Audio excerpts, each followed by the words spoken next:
Once again on the Bermuda Triangle, questions have arisen in my mind. As I see this and I look a little deeper, I made a quick video before, but I'm looking at this. It's obvious what's going on here. This whole area here is a disaster zone. There's no water. There's no water here. And then all of a sudden it gets sucked in like a vacuum cleaner. Look at this.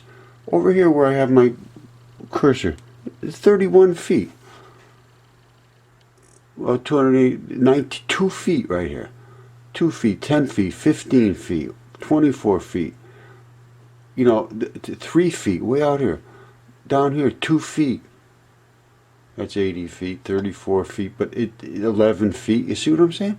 There's all kinds of 21 feet, 2 feet right here. I mean, they're in dangerous waters. I would hope they would know these depths, but maybe they don't. Maybe they get in a storm. Maybe they get blown in here. And I think if they are in this area and they get close, I'm sure they come down here and they go in here to, I would imagine they got to get into Nassau and all these areas. So I'm sure they're in that zone. And if you get down in here and I mean, for what I'm looking at right there, I think if you were right close to that edge, you'd go. You'd have a hard time not going. Now, I don't know if it would take you down, but I wouldn't want to take a chance. I wouldn't go right in that spot right there, would you? I wouldn't do it. I don't know if it will hurt you or not. But there might be little vortex areas here that are just disastrous, and this would be one of them right here. In my mind, I don't know, I'm just guessing. But, I'm still going along with the rest that I was talking about it being anatomy. But I also am saying that it is just a disaster zone. 25 feet, look, 8 feet right up there, 4 feet.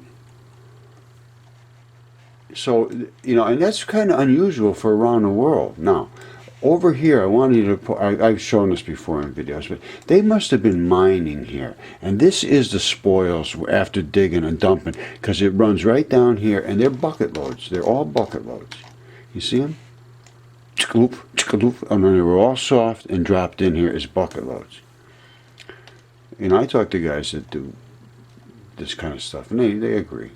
And you come way up here, you're up at 200 feet. You come 18, 2100, 28, 3000, 35, 4000, 5000, 6000, 7000, 8000, 9000, 10,000. So they were dumping them. They were going here, dig, dig, dig, dig, dump, dump, dump, dump. And then they were also doing something here, over here, where, and I again talked to plow blade guys. They said, yeah, it's obviously plow blades, and which it is.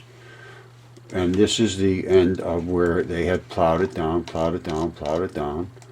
And they said, we do the same thing. You pile it up, pile it up, pile it up, and then you end up with one of these slips like that. Now, I think it was coming out of here. I don't know. Whatever they did, they did. But I'm sure it was mining that was going on here. This over here, well, both of them, you've got to be pretty certain of. And this is right where in the area where they had the, they thought there was an impact. There was no impact there. I've seen the core drillings. I've seen all of the information, the sonograms, all of the stuff that relates to where the Chicxulub impact was. It was not an impact.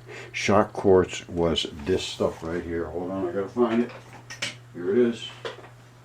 Shock quartz is lung tissue, and it's all Mudfossil stuff. I saw the core drillings, and they're all Mudfossil stuff, just like that. That is not shock quartz.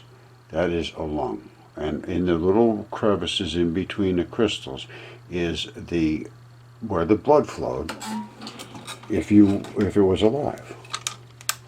And the crystals are different transition metals in those crystals, and those transition metals create carbonic gases as the carbonic acids